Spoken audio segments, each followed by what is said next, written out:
Bonjour à tous, dans cette vidéo d'aujourd'hui, j'ai passé en revue tout ce que j'ai pu trouver concernant ce qui nous attend en 2025 dans le domaine de l'intelligence artificielle. Vous allez voir, la vidéo est assez complète, alors ne perdons pas plus de temps et plongeons directement dans ce qu'il va se passer.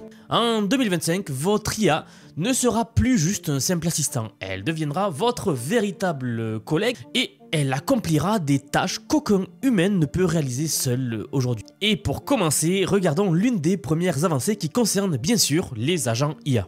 OpenAI, l'une des plus grandes entreprises d'IA au monde, vous le savez j'en suis sûr, va lancer en 2025 un agent IA appelé Operator Agent.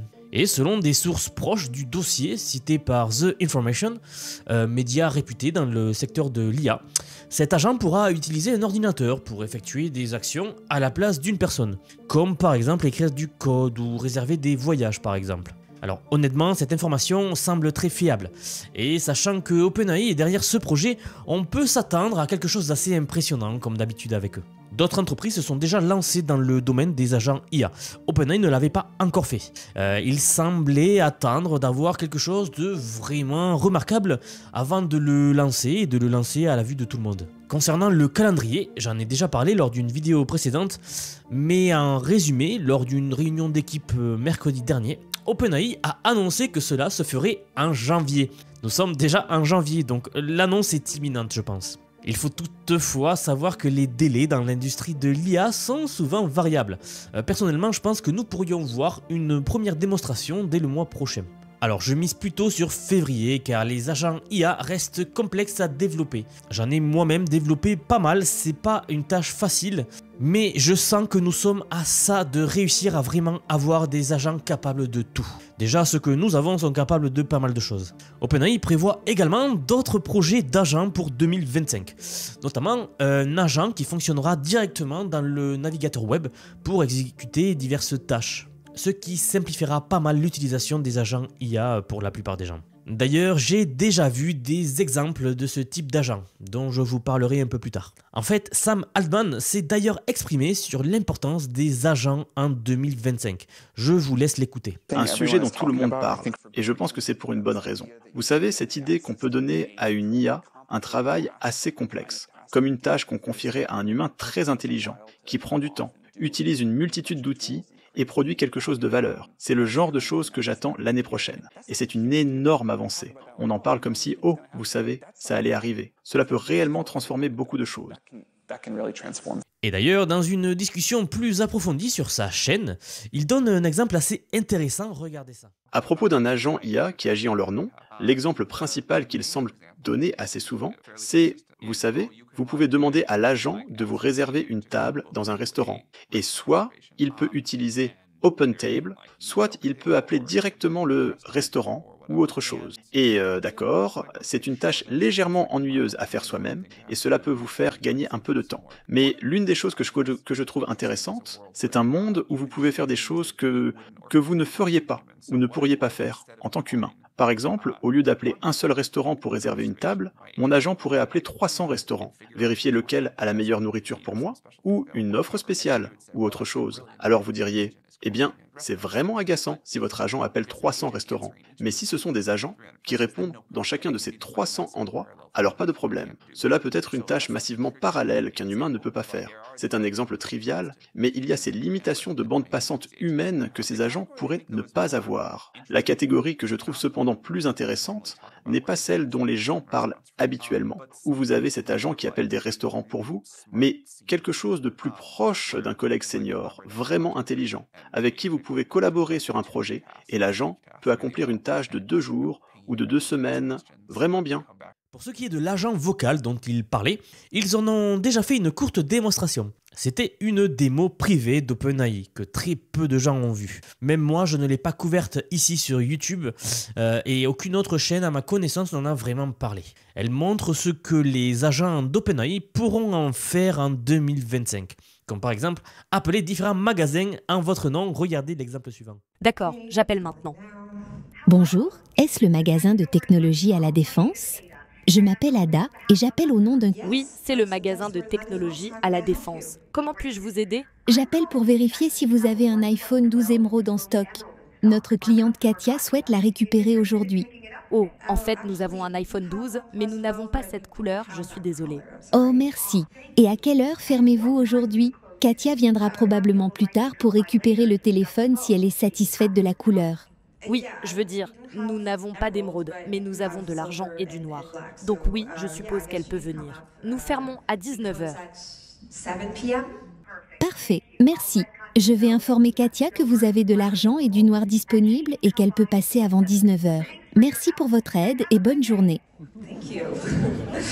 Alors je trouve cela assez impressionnant, je pense que OpenAI nous réserve pas mal de surprises pour l'année qui arrive. Ensuite, Google n'est pas en reste, ils ont présenté leur démo d'agents clients, eux aussi, qui devraient être déployés pour le coup fin 2025. Oui, les délais de Google sont un peu plus longs. Elle utilise donc Gemini, vous vous en doutiez, et la recherche vectorielle pour offrir une expérience d'achat fluide selon Google. Tout ça, c'est des termes techniques, mais en gros, dans leur démo, on peut demander à l'agent de trouver une chemise à carreaux comme celle portée par un musicien dans une vidéo, par exemple. Vous lui donnez une vidéo avec un habit que vous aimez bien et vous lui demandez de trouver le même produit et de vous donner tous les détails à ce sujet-là, donc les prix, les points de vente, les délais de livraison, etc. Bref, l'agent utilise les capacités multimodales de Gemini pour analyser le texte et la vidéo, pour savoir et identifier exactement ce qui est recherché, puis le convertir en format recherchable. En fait, les résultats s'appuient sur les technologies de recherche de Google pour garantir des résultats pertinents en un temps record. Alors regardez cette petite démo. Ok. À quel point c'est cool, ça a trouvé la chemise à carreaux que je cherchais, pas vrai? Et d'autres options géniales en un rien de temps.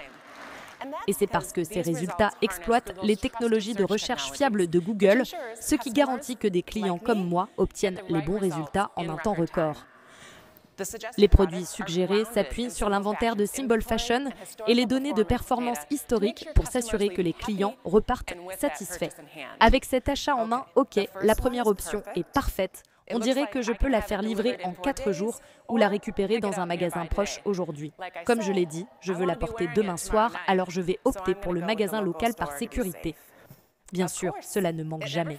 Il ne reste que 3 exemplaires poil à ma taille. Je ne veux pas manquer l'occasion de porter cette chemise, donc je vais appeler le magasin pour leur demander de la mettre de côté pour moi. Mais d'abord, laissez-moi vous expliquer ce qui se passe en coulisses. L'agent client de Symbol Fashion utilise toute la suite des capacités d'IA de Google Cloud pour offrir des interactions de support personnalisées, faciliter les transactions comme les achats et les retours, et s'assurer que je reçois les informations les plus récentes en temps réel. En ce qui concerne les agents de navigation, Google a effectivement sorti quelque chose appelé le Search in Research, un outil d'IA incroyable que beaucoup sous-estiment encore. Il s'appelle Gemini Deep Research et permet essentiellement à un agent d'IA de parcourir des millions de sites web différents pour vous et de créer un rapport de recherche complet. Alors honnêtement, je l'utilise assez fréquemment et c'est un outil qui est vraiment sous-estimé. Je vais d'ailleurs en parler à la communauté Vision IA, donc notre serveur privé, vous savez, car j'aimerais vraiment leur apprendre tout cela. Bref, je pense qu'à l'avenir, la recherche sera faite par des agents IA capables de parcourir des millions de sites web différents et vous retrouverez sur votre ordinateur une masse d'informations que vous pourrez facilement trier selon vos besoins. Google a également lancé quelque chose appelé le Project Mariner, un prototype expérimental. Mais avant de voir ça, très rapidement, j'aimerais vous parler du nouveau projet que j'ai en ce moment. Comme vous le savez, sur cette chaîne, on analyse toutes les sorties et toutes les nouveautés en rapport avec l'IA. Mon but est avant tout de faire découvrir cette magnifique technologie au plus grand nombre et surtout, et avant tout, d'éveiller les consciences par rapport à l'IA. Comme je vous l'ai déjà dit, je ne sais pas vous, mais moi, quand j'en parle autour de moi, les gens n'ont pas vraiment conscience de ce qu'est l'IA. Ils ne se rendent pas compte de l'impact que celle-ci va avoir dans la société. Un impact monumental. Alors je l'ai déjà dit, je ne fais pas de placement de produits sur cette chaîne, je veux la garder la plus authentique possible. Alors c'est pour cela que j'ai créé une formation si vous voulez apprendre à utiliser l'IA dans absolument tous les domaines de votre vie. D'ailleurs, si vous regardez cette vidéo, je pense qu'il y a de très grandes chances que vous utilisiez déjà l'IA, notamment ChatGPT par exemple. Eh bien, si vous voulez pousser beaucoup plus loin votre réflexion et apprendre à utiliser tous les outils de l'IA et savoir comment exactement les appliquer à tous les domaines de votre vie, vous pouvez regarder le lien que je vais vous laisser en commentaire épinglé sous la vidéo. Donc n'hésitez pas à y faire un tour si vous êtes intéressé par le sujet. Je tiens juste à préciser que vous aurez également accès à la communauté Vision IA. J'ai lancé le projet il y a très peu et vous êtes déjà plus d'une centaine à avoir fait l'acquisition de la formation.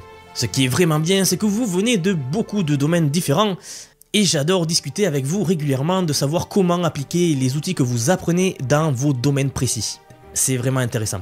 Bref, désolé pour la petite coupure, je ne perds pas plus de temps et je vous rappelle que vous trouverez tous les liens dans la description ou dans les...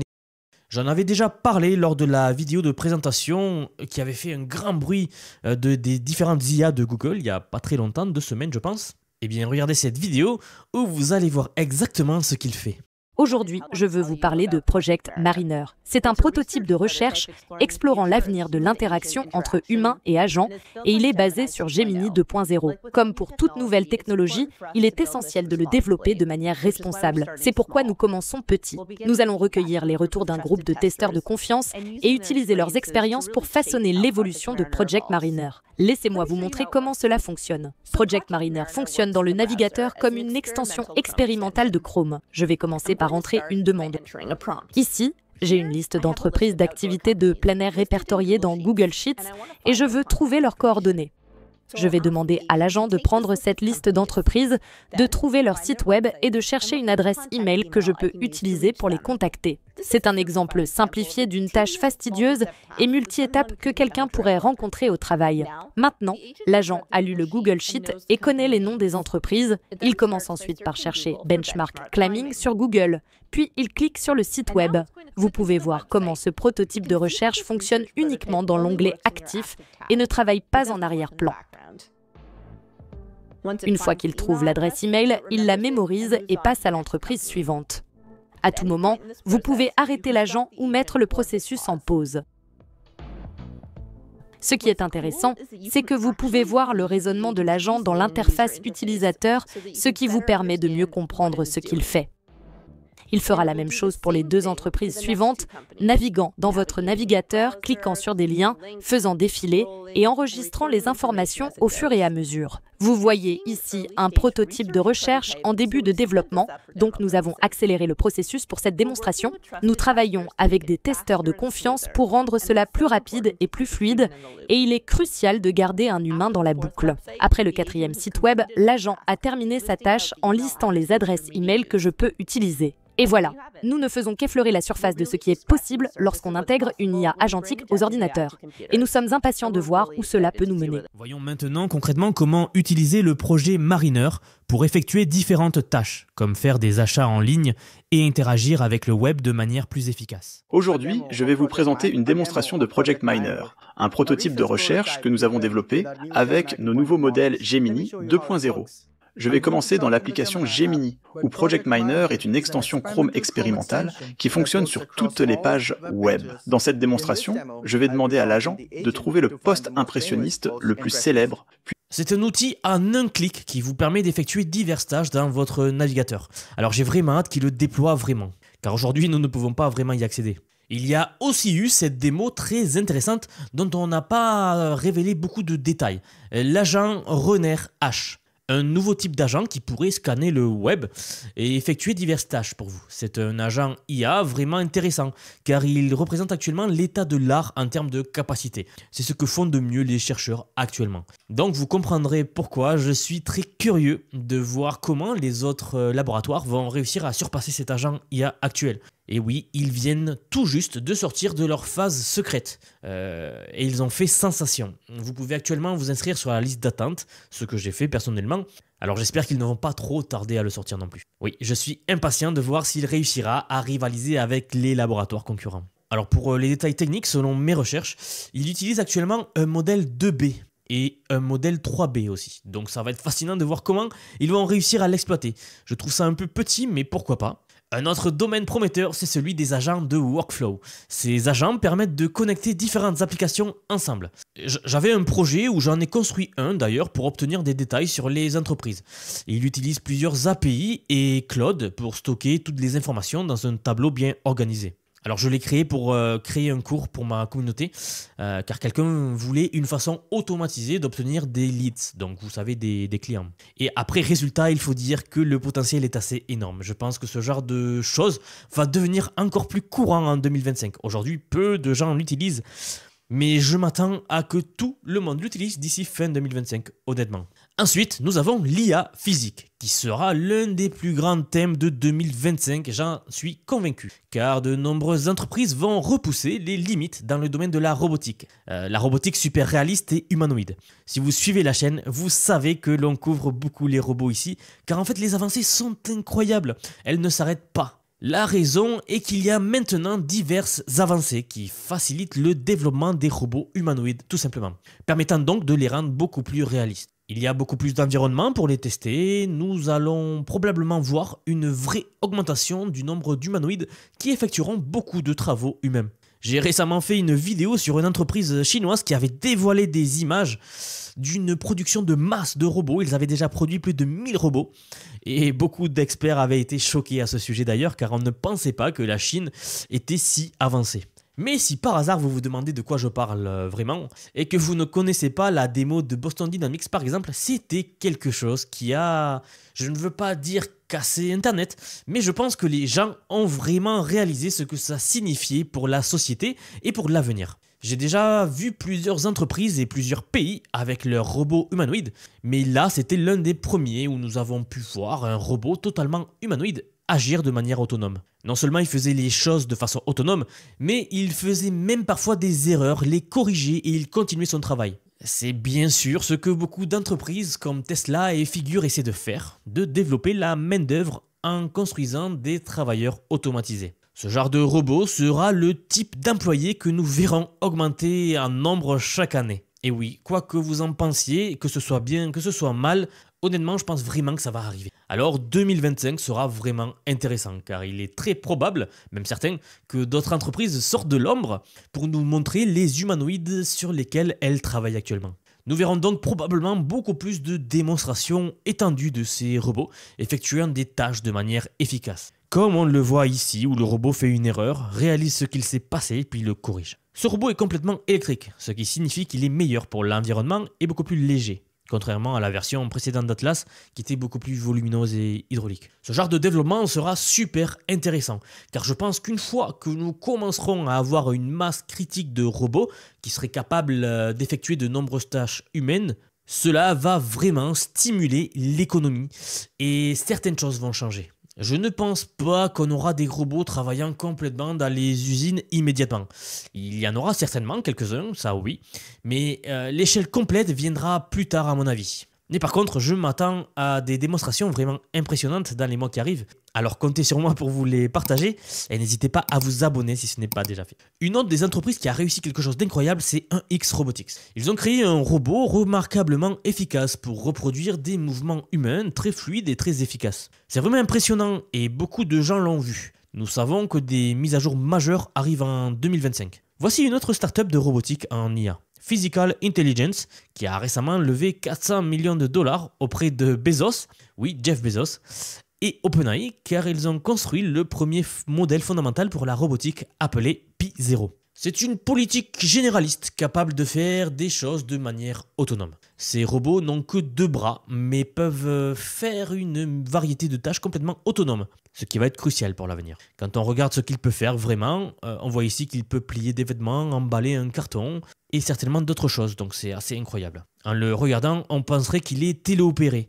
Mais non, c'est juste une IA généraliste qui automatise tout, ça de manière complètement autonome. Auparavant, quand les gens disaient « Ah, cette démo n'est pas autonome, c'est téléopéré », eh bien j'aimerais dire que oui, c'est vraiment autonome. Donc c'est quelque chose auquel vous devriez probablement prêter attention, car c'est là que vient la vraie innovation et que les choses commencent à vraiment changer.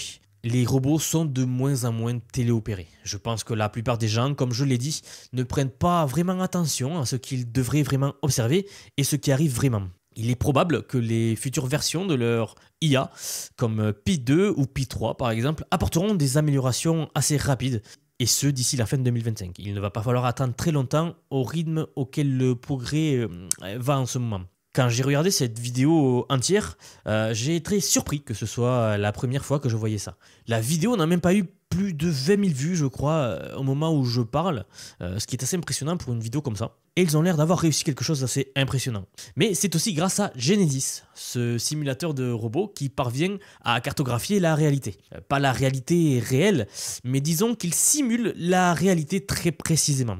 Cela signifie que le robot peut être entraîné dans cette réalité simulée, comme un univers virtuel un petit peu, et quand il est importé dans le monde réel, donc qu'il passe du monde virtuel au monde réel, il peut fonctionner beaucoup plus efficacement. Nous l'avons entraîné dans une simulation. Est-ce que ce mot vous rappelle quelque chose? Bref, c'est pour ça que je pense que Genesis va tout accélérer par 10. Et qu'en 2025, nous aurons des tonnes de démos robotiques surprenantes qui vont probablement époustoufler certaines personnes, dont moi le premier bien sûr. Nous avons déjà vu des robots travailler efficacement et être complètement autonomes pour des tâches humaines. Donc ce ne serait pas surprenant d'avoir des démos beaucoup plus efficaces et de plus en plus efficaces d'ailleurs. Voici maintenant le responsable de Microsoft AI qui parle de la mémoire infinie que nous allons prochainement obtenir, où les modèles d'IA, les futurs modèles d'IA, n'oublieront plus rien. Ils n'oublieront jamais rien. Alors cela soulève un débat assez intéressant. Si un modèle, un LLM, un système d'IA n'oublie jamais rien de ce que vous lui dites, pourquoi changeriez-vous pour un autre système d'IA? Personnellement, je pense que les entreprises, elles, se précipitent pour sortir ce genre de mémoire illimitée. Et il dit littéralement ici que cela arrivera en 2025. La mémoire est l'élément critique, car aujourd'hui, chaque fois que vous utilisez votre IA, vous avez une nouvelle session avec un peu de mémoire de votre dernière conversation, ou peut-être celle d'avant encore. Mais comme elle ne se souvient pas de la session d'il y a 5 ou 10 fois en arrière, c'est assez frustrant pour les gens. Vous n'êtes pas investi assez profondément, vous ne partagez pas beaucoup car vous savez qu'elle va oublier. Donc vous abandonnez après un moment et l'expérience devient assez superficielle, il n'y a pas cette connexion-là. Mais nous avons des prototypes avec une mémoire quasi infinie, donc elle n'oublie tout simplement pas. Ce qui va vraiment être transformateur, croyez-moi. La mémoire des IA est clairement un point d'inflexion dans ce domaine-là, car cela vaut la peine d'investir du temps, puisque tout ce que vous lui dites vous sera retourné utilement à l'avenir. Elle s'occupera au mieux de vous, elle pourra planifier votre journée, organiser votre vie. Cette capacité qui devrait arriver en 2025 sera vraiment transformatrice, c'est ce qui va tout changer d'ailleurs. Pour ceux qui pensent que c'est juste un extrait isolé, il l'a dit 2 fois, dans 2 interviews différentes. Il l'a dit, la mémoire sera résolue en 2025 et nous aurons une mémoire permanente. Alors comptez sur moi pour vous partager cette évolution majeure de l'IA dans les mois qui arrivent. Alors de plus, nous avons aussi eu un employé d'OpenAI, bien cassé et mystérieux, qui a répondu à quelqu'un se plaignant du prix de $200 par mois. Je ne sais pas si vous le saviez, mais OpenAI a récemment augmenté son prix pour ChatGPT à $200 par mois si vous voulez vraiment tout utiliser. Bref, cet utilisateur se plaignait du prix d'OpenAI, donc $200 par mois, qui personnellement me paraît assez élevé aussi, sans augmentation de la mémoire utilisateur. Eh bien cet employé nous dit simplement bientôt, avec une icône d'infini, suggérant une mémoire infinie à l'avenir. Il est donc très probable que nous obtenions vraiment enfin une mémoire infinie très bientôt. C'est le breakthrough, c'est l'avancée majeure que nous attendons tous dans l'IA.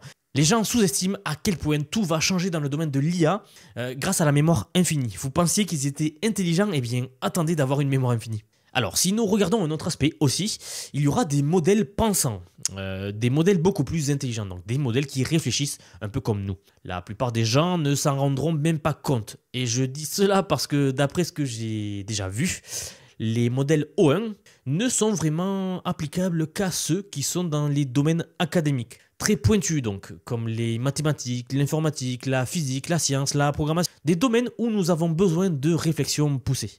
Pour un domaine de tous les jours, il n'y a pas forcément besoin d'une réflexion aussi poussée. Toute personne à ce niveau en tirera vraiment de la valeur. Pour ceux qui ne sont pas dans ces domaines où vous utiliserez des modèles pensants, je pense que ce ne sera pas quelque chose de vraiment important pour vous. Surtout si nous arrivons à résoudre le problème de la mémoire infinie. Mais c'est essentiellement le nouveau paradigme en 2025. Simplement parce que la série GPT ralentit un peu, voire pas mal. Mais avec ce ralentissement, ils trouvent de nouvelles façons d'évoluer, et de faire évoluer leur modèle d'IA en tout cas, et de les rendre plus intelligents, avec cette nouvelle série O1 que vous connaissez tous je pense, et les modèles pensants. On voit ici que Google ajoute aussi son poids dans les modèles pensants, avec Gemini 2.0 Flash Thinking, donc pensée flash. Un modèle expérimental qui montre explicitement ses pensées.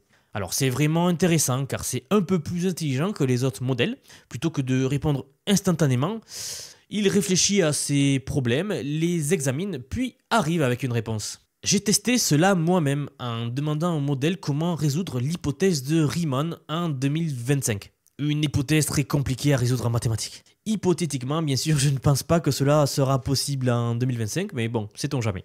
Et vous pouvez voir exactement ce que le modèle pense et comment il arrive à sa réponse. Je pense personnellement qu'en 2025, ce sera précieux, car parfois vous entrez une requête et le modèle fait des erreurs. Et bien maintenant, vous pourrez revenir en arrière et retracer où est-ce qu'il a fait l'erreur de raisonnement dans sa réponse, ce qui sera très utile pour les réponses qui nécessitent du raisonnement. Quand nous examinons aussi les cycles d'itération, nous devons considérer qu'il y aura un niveau de progrès incroyable. Vous pouvez voir ici que cette personne d'OpenAI parle de la performance d'O3 et du fait que le progrès de O1 à O3 n'a que 3 mois. Ce qui montre à quel point le progrès va être rapide dans ce nouveau paradigme de la chaîne de pensée pour l'inférence en IA. Bien plus rapide que le paradigme de pré-entraînement d'un nouveau modèle tous les 1 à 2 ans, ce que nous faisions actuellement. Auparavant, il devait passer beaucoup de temps à pré-entraîner un modèle, donc à l'entraîner, en collectant des données, en analysant des données, puis en faisant du fine-tuning pour des domaines spécifiques. Et bien maintenant, tout cela prendra que 3 mois, car ils ne procéderont plus de la même façon. C'est simplement une nouvelle manière et plus rapide d'évoluer. Encore une fois, surtout si nous débloquons la mémoire infinie. Et nous verrons en fait les modèles d'IA s'améliorer beaucoup plus rapidement dans les 6 prochains mois que ce que nous avons vu toute l'année dernière. Et tout cela bien sûr grâce à ce nouvel axe de données synthétiques de génération et la quantité de puissance de calcul que nous pouvons y consacrer, puisque la quantité de calcul va également augmenter. Vous l'aurez compris, il y a donc de nouveaux axes de dépenses d'argent. Puis il y a aussi le temps de calcul lors des tests, en passant du temps sur l'inférence pour s'améliorer de plus en plus. C'est possible, et en fait beaucoup de gens dans ces laboratoires pensent que les gains de l'année prochaine, ou des 6 prochains mois, ne serait-ce que les 6 prochains mois, seront plus rapides parce qu'ils vont réussir à débloquer ce nouvel axe grâce à la nouvelle méthodologie. Et c'est toujours une question d'échelle, car cela nécessite des quantités stupéfiantes de calcul. Vous générez tellement plus de données qu'il n'en existe sur le web, puis vous en jetez la plupart car beaucoup ne vont pas, mais vous générez tellement de données que vous devez faire tourner le modèle constamment. Quand on regarde le benchmark Frontier Math, on peut voir qu'Epoch AI est à 2%. Et puis on voit la deuxième itération du modèle. Je sais que ça dit O1 à O3 et ça peut confronter certaines personnes pensant que O1 c'est le premier modèle et O3 le troisième modèle. Mais c'est juste une question de nomenclature. J'avais déjà fait une vidéo le jour où O3 est sorti, mais O3 est en fait le deuxième modèle, ce qui est certainement déroutant, mais faites-moi confiance. OpenAI ne l'a pas appelé O2 car une grande entreprise utilisait déjà ce nom et pour éviter des problèmes auprès des marques. Bref, c'est de là que vient ce résultat et je pense que c'est vraiment intéressant car ce modèle a réussi à obtenir 25% sur un test qu'il n'avait jamais vu auparavant. Ce qui est l'une des premières fois où nous voyons cela et où nous arrivons à réaliser cela. C'est en quelque sorte les premiers signes que nous sommes vraiment à un nouveau niveau en matière d'IA. Maintenant, concernant les films IA, nous avons déjà vu des progrès incroyables en termes de taux de production et de qualité des clips de vidéos générés par des modèles d'IA. Je pense notamment à Sora et d'autres. Regardez ce clip de Jason Sahara, qui était absolument incroyable. Chaque plan a été réalisé via le text-to-vidéo avec Google V2. Alors si vous n'avez pas vu V2, c'est honnêtement incroyable. J'en avais fait une vidéo, c'est VOE de Google. En gros, ce gars a essentiellement fait un court-métrage en IA. Il a généré différents clips et il les a assemblés. Puis, bien sûr, il a chorégraphié ce court-métrage. Mais je veux surtout vous parler de la qualité par rapport au modèle d'IA précédent. Nous savons que c'est le meilleur qu'on puisse avoir actuellement. Et comme le dit un très vieil adage en IA, la version que vous voyez là, c'est le pire que ce sera jamais. Ça ne va faire que s'améliorer. Donc, je n'ose même pas imaginer d'ici un an, en fait, d'ici la fin de l'année. Donc si c'est le pire niveau de la vidéo IA possible, imaginez à quoi ça ressemblera d'ici quelques années. Il est probable que nous aurons du 1080p ou même de la 4K, beaucoup plus de cohérence et plus de déformation du tout. Déjà que maintenant ça a l'air absolument incroyable et la qualité n'a même pas l'air si bonne que ça parce que j'ai téléchargé le clip et quand vous regardez l'original qui est dans la description si vous voulez, vous verrez à quel point c'est vraiment impressionnant mais malgré tout, elle a une petite résolution, on peut faire beaucoup mieux. Et enfin, concernant le matériel IA, je pense qu'on aura encore une fois une explosion fin 2025. C'est parce que si les agents fonctionnent, le matériel IA fonctionnera aussi. Et c'est dans ce contexte que nous avons vu Jony Ive nous confirmer qu'il travaille sur un nouveau dispositif avec OpenAI. Alors la confirmation vient d'un grand article du New York Times sur ce qu'il a fait depuis son départ d'Apple, car il avait quitté Apple et apparemment il a bossé avec OpenAI. C'est l'un des principaux designers d'Apple et il est donc parti pour créer quelque chose lui-même et maintenant il travaille chez OpenAI sur une sorte de produit IA. J'en avais fait une vidéo il y a 8 mois environ, il me semble, le jour où il a quitté Apple et il y avait des rumeurs comme quoi il travaillait chez OpenAI. Eh bien, nous avons maintenant la confirmation que cela est vrai.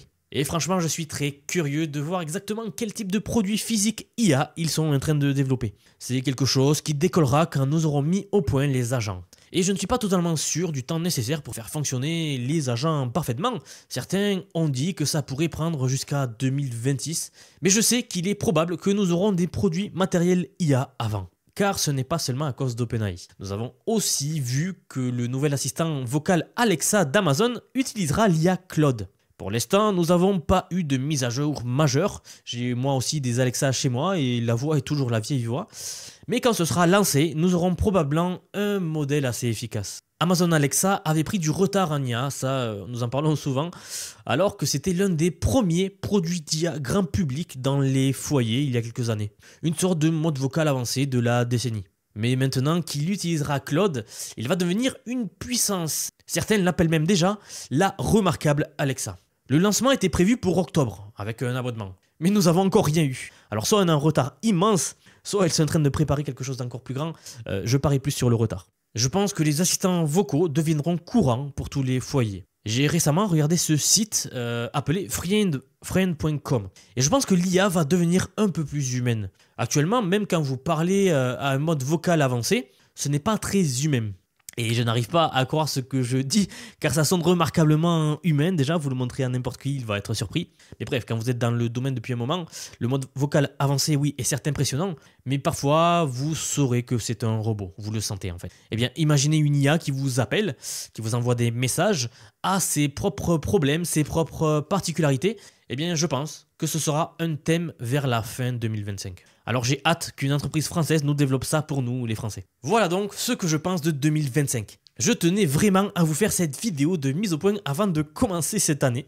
Il y a une variété de choses qui arrivent et si j'ai oublié quelque chose, n'oubliez pas de le mentionner dans les commentaires ci-dessous. En fait, j'aimerais savoir qu'est-ce que vous pensez qui sera la meilleure et la plus grosse avancée en 2025 à votre avis. Je vous rappelle rapidement que vous trouverez tous les liens de la vidéo ainsi que de la formation en commentaire épinglé ou dans la description de la vidéo. Et que si ce n'est pas déjà fait, vous pouvez vous abonner à la chaîne pour me soutenir. Merci et à demain pour la prochaine vidéo.